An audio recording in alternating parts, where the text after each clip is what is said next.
Il était temps de revenir dans l'agora afro, où règne l'incertitude et l'inquiétude, pour continuer à apporter notre contribution à l'effectivité de ce que doit être la République. Surtout quand Marx est devenu une philosophie, un concept dont l'ancêtre avait circonscrit l'esprit d'unité et de la reconquête comme être en route, et depuis, il est installé comme 8e président de la République, de la 5e République française.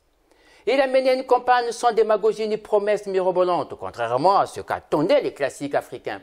Il n'a pas sifflé la fin de la France-Afrique, ni osé satisfaire l'attente des partisans du défaire.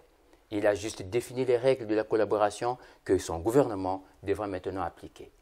Ce qui nous rassure, c'est que Mélenchon et Marine n'ont pas été retenus pour incarner une autre déception et mettre l'Afrique dans une autre politique, celle de l'impossible. Parce que les intérêts de ces pays passeront toujours devant le droit, la justice et l'égalité. Ce qui n'empêche que le feuilleton républicain français s'est achevé suivant les us et coutumes démocratiques et que les démocrates lui ont accordé ipso facto la mention distinction. Ainsi, une fourmi au-dessus de la montagne est plus haute que la montagne, disait Sembène Ousmane N'Djamena. Pendant ce temps, les balles sifflent toujours à Brazzaville. Les hommages aux militaires tombés au combat ne se comptent plus et l'exode né de cette insécurité ne cesse de bouleverser les équilibres ethniques. Et l'on se demande encore et encore jusqu'où. Depuis peu, quelques voix se lèvent pour exiger un dialogue parce que cette crise sociopolitique n'aura pour issue positive que dans et par le dialogue. Surtout pas dans les crépitements des armes qui, en fin de compte, laisseront encore des rancœurs et fera germer dans notre société un esprit de vengeance. Ainsi s'installe le cercle vicieux de la violence qui commencera tantôt au nord, tantôt au sud, et tout dépendra de l'époque et de l'alternance politique du temps.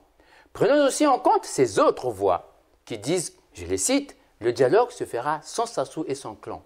Une telle philosophie de la vie n'a de sens que si le porteur de cette théorie promet d'installer à leur tour un monologue.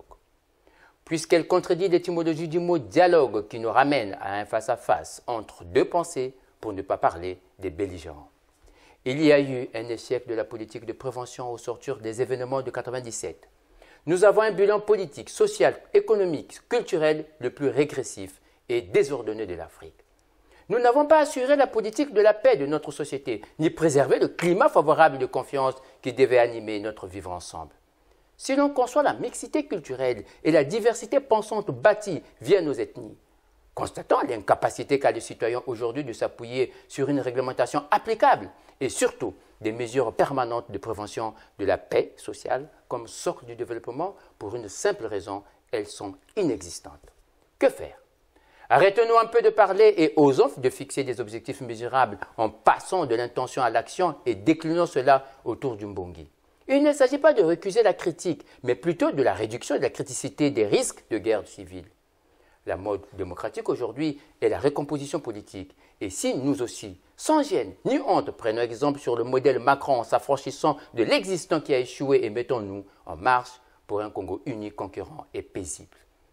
Tant que nous attendrons que l'autre là soit élu pour éteindre le feu de la violence, de la misère sociale et surtout de la pauvreté de notre peuple, il faudra avant tout s'assurer que si ces messies humains ne seraient pas en fin de compte notre pyromane.